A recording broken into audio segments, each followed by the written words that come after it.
Good afternoon and welcome to today's History at High Noon program, History at High Noon, Reduce, Reuse, Recycle. My name is Stacy and I handle adult education here at the North Carolina Museum of History. And we're so glad that you're joining us for this special program celebrating the 51st anniversary of Earth Day, which will be happening later this month. History at High Noon is just one of MOH's exciting digital offerings available as part of our History at Home initiative. So if you'd like to learn more, we invite you to head over to the museum's website at www.ncmuseumofhistory.org. This is also where you can find out more information about our wonderful museum shop, as well as becoming an associates member. Our North Carolina Museum of History Associates and Foundation provide crucial funding and support to the museum, which in addition to many other things, helps make programs like today's program happen. We would like to thank those of you who graciously donated funds towards today's program. We do our best to keep our programs free to attend. There are costs associated with keeping these series going, and we just continue to be so humbled and grateful for your generous support of the museum. A few quick housekeeping tips for today. We ask that you please keep your mics muted throughout the entirety of the event, and that if you have any questions for our speaker, to please type them into the chat function located at the bottom center of your screen. At the end of the talk, I will ask our speaker as many of your questions as time allows. All right, so it's my honor to introduce today's speaker, Amanda Astor, who is the Community Relations Specialist for the Solid Waste Services Department of the City of Raleigh. Amanda, I'm going to turn it over to you. Welcome. Thanks so much for being with us today.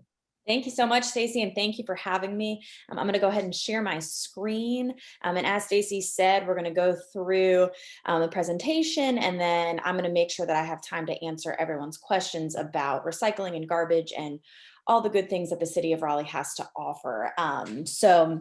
I work for the City of Raleigh. My focus is on our recycling program. So we're going to talk a little trash today. Just a quick overview. What is Raleigh Recycling? We're going to go through that. And then kind of the big meat of the presentation will be what can and can't be recycled through our program. And then just a little bit of history on the program and what recycling will look like in Raleigh moving forward. So Raleigh Recycling includes a bunch of different things. So I think everyone is probably most familiar with our residential curbside collection. We provide homes within the city limits with those bright blue 95-gallon recycling carts that a lot of people are familiar with, but we also do commercial collection. So we service a lot of the downtown businesses. Back when we were doing a ton of events within the city, we provided containers for those events as well as service. We've got drop-off centers throughout the city, and we also host shred and recycle events each year, and we provide seasonal grease collection curbside each year as well. So the most important part, so what can be recycled in our container? This comes up all the time, the do's and don'ts for Raleigh Recycling. So luckily we have a pretty extensive list of what we can recycle here in Raleigh. So metal, food and drink cans, of course, we want things like aluminum and steel. Those are great recyclable materials. Glass bottles and jars. And when it comes to jars, you're able to recycle the glass with the lid on it as well. So even if that lid is a different material, a lot of times it's metal or it could be plastic, go ahead and put that cap back on. You could recycle the whole thing together, makes it a lot easier. Things like gable top cartons, that's just a really fancy way to describe a Minute Maid drink container. So any of those kind of paper or cardboard feeling containers, go ahead and place those in your recycling cart. And again, even if it has that plastic lid or cap, put that back together and toss the whole thing in your cart as one. Things like paperboard boxes and tubes, so whether it's a cereal box or a cracker box, as well as things like the tubing that comes inside paper towel rolls or toilet tissue rolls, you can recycle those items. This was a huge one for this year. So everyone being home, we saw a huge increase in corrugated cardboard. So when you're getting in those orders, or if you have items that are coming in boxes, be sure to break down those cardboard boxes, flatten them as best as you can, and then go ahead and place those inside of your recycling cart. Things like magazines and catalogs. So we accept all types of paper. As long as it's not laminated paper, we're able to accept it in our program. So things like magazines and catalogs, not as popular, but telephone books, we can also accept those as well. So paperback books like that we can take. Things like newspapers, computer paper, or loose leaf paper, whatever it might be, even photo paper, we're able to take that. Things like plastic bottles and tubs. So that is a huge one, especially now that the weather's warming up. So water bottles, soda bottles, juice bottles, go ahead and place all of those in your recycling cart with the caps on. Labels can be on it as well. So we do not ask that labels come off. You can place the whole item inside of your recycling cart. And then this one is equally as important. So of course we want to know what goes in the cart, but I also think it's just as important to know what we do not want inside of that cart. So there's a number one contaminant that we have here in Raleigh, and I'll let you place it in the chat if you guys have any guesses what you think that number one contaminant is. So it's an issue that we see in the carts probably on a daily basis. I know that our sorting facility sees it constantly. So the number one issue that we face here in Raleigh, plastic bags. So whether that means that your items are bagged in either a trash bag or a grocery bag, or there's just loose plastic bags inside of the cart. While it might not seem it causes a lot of issues because they're so light, they can tangle really, really easily in the equipment that we have at our sorting facility. So it causes a lot of issues. It can cause a lot of shutdowns. So the staff that's at the sorting facility has to go in, cut all those plastic bags out. They shut the machines down. It could be really time consuming, really dangerous. So we ask all recyclables get placed in the cart loose. So you might have to store them in a bag or a container in your home, but we ask that when it comes time to put them in your curbside cart, go ahead and dump out whatever that container might be and let your recyclables be loose in the cart. Other issues that we face here, things like pizza boxes. So that's kind of a gray area for us just because sometimes pizza boxes can be clean. We find that if they have a liner in them, it protects it from being really greasy or there's not a lot of food waste. You can place those in your recycling cart if they're relatively clean, but most of the time they're greasy. There could be cheese or food residue left in there. So when it comes to a dirty pizza box, we ask that that gets thrown away in the garbage. If you don't mind, you can cut the lid off. Typically the lid is the clean portion. You can recycle the clean part, go ahead and throw away the dirty bottom part of the pizza box. Things like styrofoam. So that's a tricky one. We've seen that, especially this past year, a lot of takeout containers are styrofoam, deli trays are styrofoam, even some packing materials are made out of styrofoam. That's an item that we cannot accept in our curbside program. So unfortunately, styrofoam has to be thrown away. Things like clothes hangers. So typically clothes hangers are plastic or metal, which we know that those are categories that we can recycle. But when it comes to that hook part that's on the hanger, it can get stuck in machines. It can cause a lot of damage. So with an item like that, we ask that it's either reused or you can toss it in your garbage cart. Things like deli trays, like I mentioned, typically it's styrofoam. So that's why we can't accept that material. And then paper napkins. So any type of tissue paper, paper towels, napkins, that's super thin material. It makes it really hard to recover in the recycling process. So a lot of times napkins, of course, are made out of recycled paper, but they're very difficult to re-recycle. They get in the carts. If they get in the back of our trucks and it's wet, they just start to shred and it's super hard to capture that. So we ask that those are either, you can compost them if you have access to composting, or you can throw them away in the garbage. Things like plastic cups and cutlery, that's really tricky. So a lot of times, plastic is something that we want recycled, but normally these items, while they look and feel just like plastic, most of the time they're actually made out of a densified styrofoam. So it makes it very hard to recapture that in the process just because most places can't take styrofoam in their recycling programs. Things like clothing and fabric. So Wake County, at 4 of their convenience centers, they're able to take clothing to recycle. We just ask that it stays out of our curbside carts. We don't have a great way to capture those materials at our sorting facility. So we recommend bringing those right to the source at Wake County, and they'll be recycled there. Things like dishes or cookware, any type of ceramic glass, it's hard for us to capture, especially using the equipment that we do at our sorting facility. So basically a general rule of thumb, if it didn't have food or beverage in it and it's glass, then it typically can't be recycled through your curbside program. So our curbside program is reserved for glass bottles and jars, that type of glass. Things like electronics. So the city of Raleigh, we actually offer curbside electronic collection every Monday. So you can call and schedule a collection free of charge for Raleigh residents that have our service. You could call in, say, hey, I've got a printer, I've got a television, whatever it might be, place it out at the curb and we will come and collect it. We just do not want those items placed inside of the cart. So the electronics are taken to a separate facility. So anything that's placed in that blue cart, it won't be able to take electronics at that sorting facility. Things like light bulbs. So basically any type of glass outside of bottles and jars, we're not allowed to accept within our curbside program. And then of course, hazardous waste. So any type of chemical, liquid cleaner, paint, we ask that those are disposed of at a household hazardous waste facility. There's 2 of those facilities located within Wake County. We just ask that they stay out of both the garbage cart and the recycling cart. And then now that the weather's warming up, this is a big one for us. So any kind of tangler item, whether that's garden hoses, we're seeing that a lot now, ropes, all through the holiday season, we see a lot of string lights. So anything that can come in through the cart and tangle in either our truck or the machines causes a lot of issues on the sorting end. We ask that those stay out of the carts. Window and mirror glass, we're not able to accept. Tires. So Wake County is able to accept tires at a few of their facilities, but again, we can't have it placed inside of our curbside cart. And then this is also a big one. So the city offers curbside yard waste collection. It's a separate entity from our recycling program, but you're able to place your yard waste materials, whether it's branches or leaves or grass clippings, whatever it might be, you can place that out at the curb and our crews will collect it, but we just cannot collect yard waste if it's mixed in with the recyclables. So we've got different options for collecting yard waste, whether it's bundled, you can provide your own container, you could use bags as well, but we just do not want those materials placed inside of the blue recycling carts.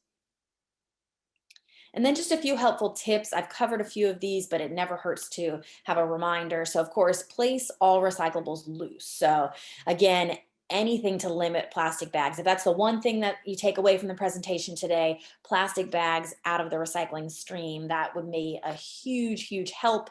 So all recyclables loose in that recycling bin.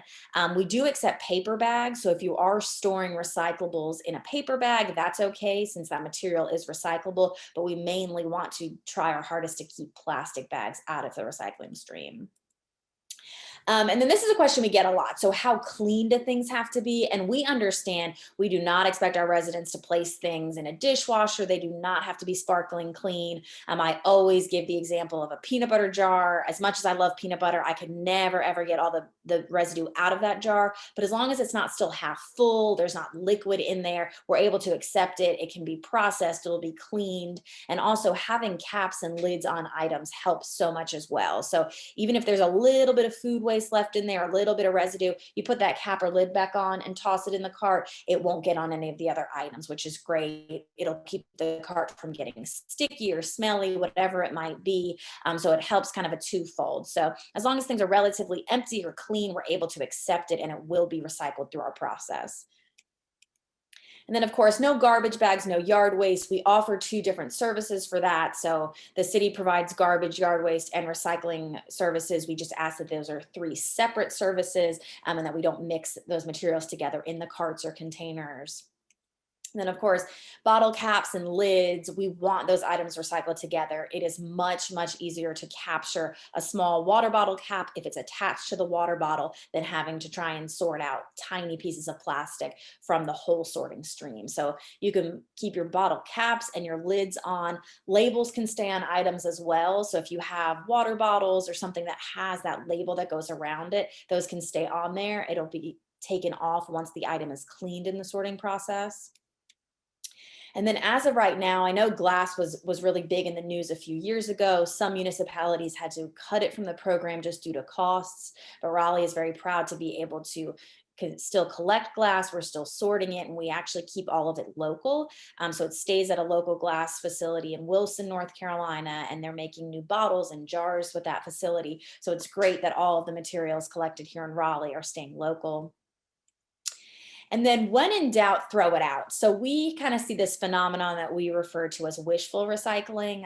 So folks will have items at home that they think, hey, maybe this could be recycled. They toss it in that cart and it actually turns out to be an item that can't be recycled. So that adds to the contamination levels at our sorting facility. So if you kind of go through that mental checklist of, hey, is this paper, plastic, metal, whatever we know that these big categories of recyclable items are, if it doesn't fall into that category, typically it means that it's not a recyclable item. So if you have any sort of doubt in your mind, go ahead and toss it in the garbage can because typically it means that it's not a recyclable item. And then the city also provides resources for kind of tricky to recycle items or typically large recyclable items. So we have services, drop off recycling sites throughout the city of Raleigh. We have 4 of them. So we understand that there's going to be recyclable items that might not fit in the curbside cart. So if it's bigger than that 95-gallon cart, we want to be able to capture that. So our largest drop off recycling site is at JC Park off Wade Avenue. But our yard waste center also has a drop off site. We've partnered with the Habitat Restore here in Raleigh, as well as our Public Works Annex. So there's containers like what's in the photo. You could drop off, of course, your curbside recyclable items, but they're mainly designed for larger things. So if you have scrap metal items at home, like pots or pans or large pieces of metal, large rigid plastic items, we're able to take those. And then at both of the city-owned facilities, the Public Works Annex and our Yard Waste Center, we can take electronics there as well. So if you have household electronics that might not work anymore, or you're looking to recycle them, you could drop them off at these facilities and they will be recycled. So we have resources around free of charge. If you live within the city limits, if you're in the area and you want to drop off these items, you have access to these containers. And then the city also hosts 2 free shred events each year.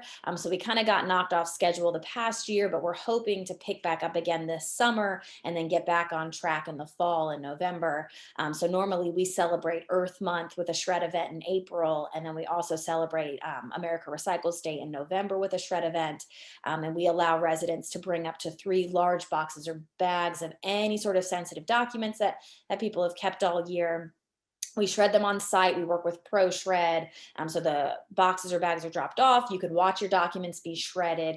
And our staff is also on site to collect any electronics as well. So if you have household electronics that you're looking to get rid of and recycle, those can be dropped off at this event as well. We're shredding paper and recycling the electronics. And then the city also provides seasonal grease collection that falls under the big umbrella of Raleigh Recycles. So we celebrate the holiday season by collecting used cooking oil and grease curbside. So every November through January, we collect used cooking oil and grease completely free of charge. All you have to do is call the customer care center and schedule a pickup. Collect it in either a plastic container of sorts or a bucket with a lid on it. Call in, place it out at the curb, and we'll pick it up for free. And then we have a partnership with Piedmont Biofuels. They're processing all this used cooking oil and grease, turning that back into fuel. So a lot of times we get the question, where do the materials go? So, you roll your recycling cart out, you place it at the curb, one of our city trucks comes by, but where does it go after that? So your recyclables, they stay local here in Raleigh. The sorting facility that we have a contract with is called Sunoco Recycling, and they're a part of a much larger corporation called Sunoco Products. Sunoco Products makes packaging for all sorts of things, from Pringles cans to Oreo containers to the tubing that goes inside of paper towels and toilet tissue. So they're getting in all of these recycled materials. They use a lot of it in their products, but then they're also selling the excess bales to other companies that want to use recycled materials in their products. So a ton of it stays up and down the East Coast. The majority is staying in North Carolina, South Carolina, Florida. So there's Sunoco facilities across our state as well as in South Carolina. So our trucks, they fill up, they go over to Sunoco, they dump out all the materials that have been collected out onto the tipping floor. And then these are some still shots of what it actually looks like inside of Sunoco. So there's about 75 employees per shift. They're hand sorting these materials with the help of the machinery. So you can see these are the conveyor belts. Everything starts out mixed together. The materials are sorted via machine by hand, and they're pulling out all the contaminants. So, those large Tangler items that we talked about, plastic bags, big pieces of metal, all of those items are pulled out. Some of them are landfilled, some of them are picked up by scrap metal recyclers, whatever the item might be. And then once the materials have been source separated, then they're baled. So you'll see here, that's a bale of just aluminum. They're baling up paper and plastic, whatever it might be, source separated, baled, and then they are sold and transported to other facilities. So most of it stays within the Sunoco company, but of course, other materials are being transported to other local companies that are using those materials. So this is just a quick video and it'll give everyone a better idea of what happens specifically to plastic. So this kind of is the life cycle of a plastic bottle, what happens when it leaves your curb, where it goes, and just kind of a behind the scenes clip of what goes on in the sorting process. What happens when you recycle plastic bottles here in the Carolinas? Where do they go, and how many jobs does recycling plastics create? The answers all start right here. Plastics start off being sorted at Sunoco, a recycling facility in Raleigh, North Carolina. The work here provides employment for 100 North Carolinians. PET plastic bottles are separated, sorted, and finally, they're packaged up.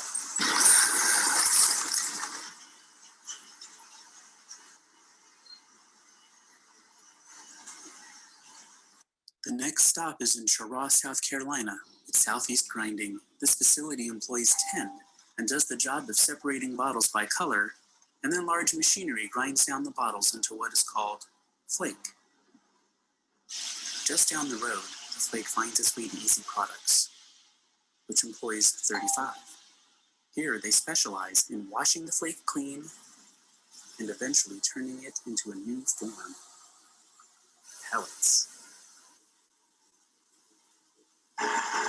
The pellets are crystallized here in Kings Tree, South Carolina, home to the 195 employees of Palmetto Synthetics. At the end of this line, your bottles have become fabric. Bottles can become socks, your favorite shirt, the carpeting in your car, as well as other bottles.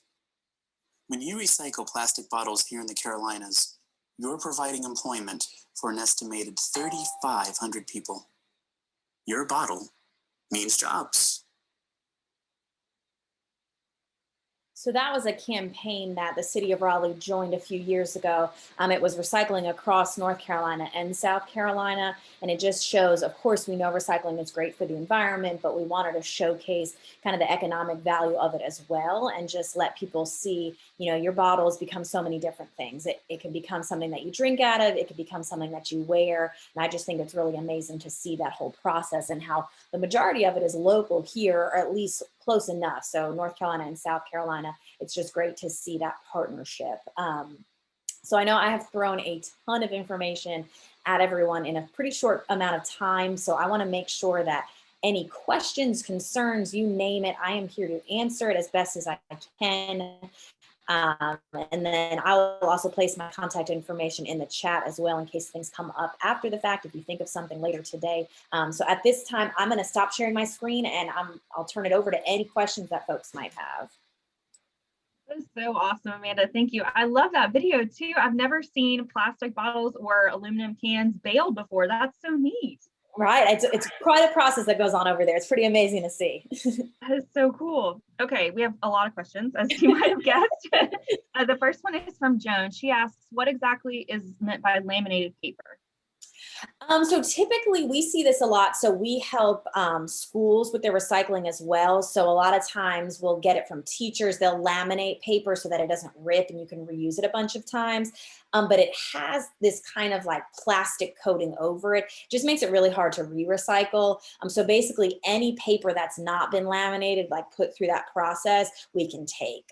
So you would, I'm trying to give a good example, but laminated paper, it just has this really thick, like clear coating on it. Makes it hard to recycle. Okay, yeah. So like the laminated stuff you see in classrooms is more like what you're. Yeah, like kind of that poster paper, anything that's been kind of protected to keep it from ripping, that it makes it difficult to recycle.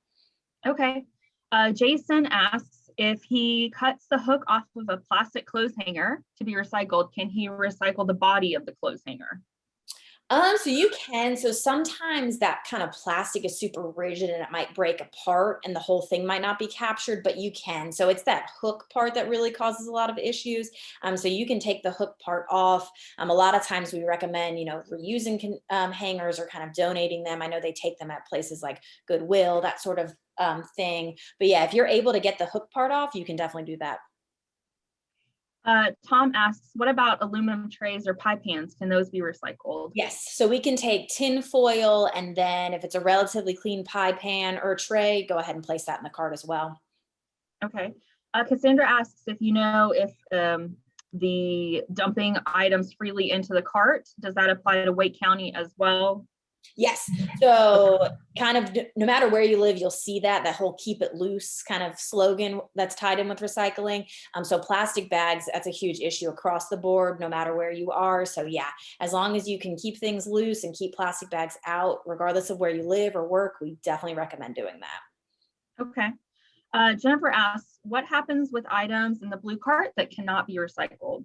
So that's a really good question. So we get that a lot. So our sorting facility, just for context, they're getting in about 500 to 600 tons of materials a day. So they're processing Wow. a ton of things, and about 10 to 15% of that is contamination, which I know sounds like a lot, but when you're thinking of it on that scale of how much they're getting in, it's actually pretty good that 85 to 90% of those materials are being recycled. So as you saw in the video, there's a ton of staff that work in there. So whenever there is trash or contamination, the staff members, they're pulling it out by hand, and those items are actually landfilled. So there's a big trash chute that's in our sorting facility. They're pulling out all those items, they put them in the chute, and it's loaded up and actually trucked out to the Holly Springs landfill. Okay. Next question is from Kay Paula asks, what about small quantities of residential kitchen grease? How should you get rid of those? So we do the curbside not waste, curbside grease collection. So it runs November through January of each year. So we're able to collect that. And then other times of the year, the Public Utilities Department, they do collection. So they want to collect it to keep people from pouring it down the drain, which causes a ton of costly sewer backups. So we provide free collection those 3 months of the year. And then the rest of the time, you're able to still call the call center number, and I'll put that in the chat, and they'll be able to set up a collection for you. Okay, cool. Our next question asks about the triangle marks on styrofoam containers. I guess it's kind of misleading. Is it recyclable? Is it not? Yes, so it's super tricky. So a lot of times, I even remember this growing up in school, everyone would always talk about those chasing arrows, those numbers. And while that's well and good, it's confusing because styrofoam containers, they're labeled plastic number 6, but we know that we can't take styrofoam. It's not really an item that's very easy to recycle. So that chasing arrows proves that it's made from recycled materials, but it doesn't always mean that it can be re-recycled. So if you have items with a number on them and you live within the city limits, we're able to accept plastics 1 through 5. And then number 7 is just kind of like a general mixed plastics, but we avoid the number 6. But a lot of times the chasing arrows doesn't always mean that it can be recycled. It's also used to show that it's made from recycled material. Oh, gotcha. Okay, that makes sense. Tracy says, my town tells us to throw away the plastic bottle caps off the plastic water bottle. Wake Forest has a Waste Wizard app to help people know what to recycle. Does Raleigh communicate with other towns about recycling? Yes, so we are actually in the process now. The city of Raleigh is one of the municipalities that's partnering with some of the other local ones. We want to make a more universal recycling list so that there aren't things like, well, my town takes this and Raleigh doesn't, and vice versa. So we're working together. We started a few months ago to try and make a more universal recycling plan so that regardless of where you live and work, because we see that a lot, a ton of people might live in Raleigh but work elsewhere or vice versa, and it gets very confusing. So we're in the process of making it easier and kind of just across the board recycling rules so that hopefully in the near future, you can put those caps and bottles back together in your cart, even if you don't live in Raleigh. Gotcha. And that's good to know about the caps because I somehow had missed that. So that's awesome. I didn't know that on the many other things I've learned today. Sally asks, are milk and juice cartons considered waxed? Can they be recycled?